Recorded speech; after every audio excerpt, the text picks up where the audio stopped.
Lalu kenapa dalam 7 tahun terakhir ini Amerika jadi fokus ke Afrika? Karena Afrika merupakan daerah pertempuran baru dengan Tiongkok, persaingan baru, lahan kompetisi baru antara supremasi Amerika dengan Tiongkok. Amerika saat ini memang ditampar-tampar oleh Tiongkok di Afrika, dan Amerika mau ambil balik pengaruh Amerika di Afrika.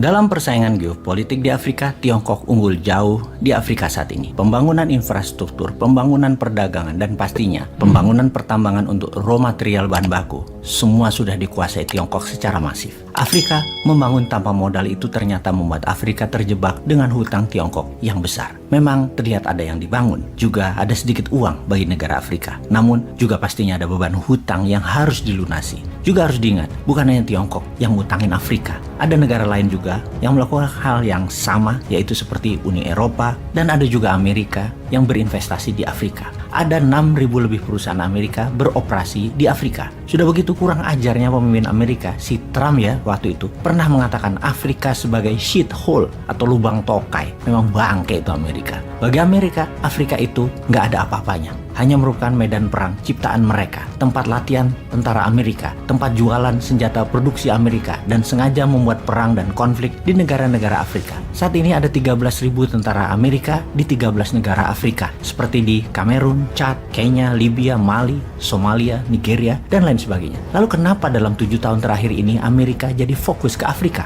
Karena Afrika merupakan daerah pertempuran baru dengan Tiongkok, persaingan baru, lahan kompetisi baru antara supremasi Amerika dengan Tiongkok. Amerika saat ini memang ditampar-tampar oleh Tiongkok di Afrika, dan Amerika mau ambil balik pengaruh Amerika di Afrika. Tahu-tahu Biden awal tahun ini mengatakan Afrika adalah masa depan dunia, masa depan Amerika. Karena apa? Karena di tahun 2050 penduduk Afrika hampir 2 kali lipat dari sekarang. Diperkirakan 2,3 miliar penduduk Afrika dengan 60% yang berusia di bawah 25 tahun. Sangat segar sekali demografik Afrika tersebut. Selain Israel, Uni Eropa, Amerika, Tiongkok, dan ada negara lain yaitu India yang bermain di sana. India punya peran banyak di Afrika sejak Mahatma Gandhi di Afrika Selatan di tahun 40-an hingga 50-an mempengaruhi politik dan kemerdekaan banyak negara-negara Afrika. Negara seperti Mahatma Gandhi di awalnya perjuangannya adalah di Afrika. Sejak tahun 2018, Modi, Perdana Menteri India, menginjakkan kakinya di Afrika. Kemudian dilanjutkan dengan langkah diplomatik, membangun 18 kantor kedutaan India di 18 negara Afrika baru. India membangun aliansi pertahanan di Nigeria, Zambia, Botswana, dan 7 negara Afrika lainnya, dengan salah satunya yaitu menjadi mitra training militer negara Afrika tersebut. India juga menyediakan 50.000 beasiswa kepada pemuda-pemudi Afrika untuk belajar di India. India masih jauh di bawah Tiongkok dan Amerika pengaruhnya tentunya. Tiongkok sudah mengikat lebih dari 50 negara Afrika dengan berbagai strategi soft power, strategi dagang, dan infrastrukturnya. Dulu Afrika oleh Eropa dikolonialisasi dengan paksa, dengan kekerasan. Sekarang Afrika terjebak dengan besarnya beban hutang dan habisnya sumber daya alam Afrika yang belum tentu ketika habis bisa melunasi hutang Afrika tersebut. Dapat dipastikan dengan berbagai strategi tersebut, Tiongkok akan mengambil dan menguasai Afrika. Kesimpulan, Tiongkok menang. Orang Tiongkok merupakan diaspora terbesar jumlahnya di Afrika. Tiongkok meletakkan uangnya besar di Afrika. Tiongkok terus menyebarkan film-film Mandarin di Afrika, membangun kedekatan budaya dan uang Tiongkok. Tiongkok menyedot mineral Afrika,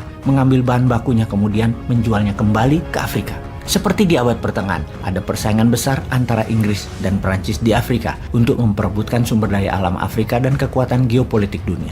Di abad 21, persaingan Amerika dan Tiongkok di Afrika sama dengan persaingan Inggris dan Perancis waktu itu. Intinya, adakah yang benar-benar tersisa untuk rakyat dan bangsa Afrika? Kayaknya hampir tidak ada ya. Lalu, sekali lagi, pertanyaan berikutnya nih menarik nih. Apa peran Indonesia di Afrika? Kita lanjutkan informasinya. Sahabat semua, tidak adil rasanya kita membahas sisi geopolitik saja tentang Afrika karena tidak semua terjadi di Afrika itu buruk dan terpengaruh hutang Tiongkok serta jebakan militer Amerika. Kita ke geoekonomi Afrika sekarang. Memang yang ada di benak banyak orang di Afrika itu identik dengan kelaparan, kemiskinan, dan tempat yang berbahaya karena banyak pemberontakan di mana-mana dan alam liarnya itu. Itu dulu. Kita buktikan, kita ke Ethiopia sekarang. Fakta data mencatat memang 50% warganya saat ini masih berada di garis kemiskinan. Tetapi melihat langkah-langkah pemerintahnya yang berkuasa saat ini, Ethiopia bergerak maju dan cepat sekali membangun. Ketika pemerintahan baru di Ethiopia 2018 melantik Sahle-Work Zewde, presiden wanita pertama Ethiopia, korupsi turun 50% dalam 4 tahun ini dan kesamaan hak meningkat, di mana 50% anggota parlemen Ethiopia adalah wanita. Semua tahanan politik di Ethiopia dibebaskan dan Ethiopia saat ini dalam keadaan damai dalam beberapa tahun ini. Ekonominya tumbuh 10%. Kita ke Rwanda sekarang, sebuah negara tepat di tengah Afrika. Bisa dikatakan merupakan negara yang terbersih dan paling inovatif di Afrika. Lalu kita ke Nigeria sekarang, negara terbesar ekonominya di Afrika, yang memfokuskan negaranya menjadi the next digital country of Africa. Dengan mempunyai sendiri Google-nya Nigeria, Alibaba-nya Nigeria, sosmednya Nigeria, dan berbagai aplikasi yang membuat Nigeria tidak tergantung pada dunia barat dalam sisi aplikasi. Lalu Zimbabwe menggulingkan diktator yang jadi kaki tangan Amerika dan jadi kaki tangan Tiongkok selama 40 tahun ini yang berkuasa, yang membuat Zimbabwe negara saat ini menjadi bebas dan negara baru di Afrika. Juga Botswana, negara tercepat pertumbuhannya di dunia dalam 40 tahun terakhir. Botswana tumbuh dengan 3000% growth atau 30 kali lipat GDP tumbuh dibangun awalnya 40 tahun yang lalu. Semua itu menjadi semangat geoekonomi baru di Afrika. Ujung-ujungnya kita bertanya sekali lagi, apa peran Indonesia di Afrika dalam geopolitik dan geoekonomi?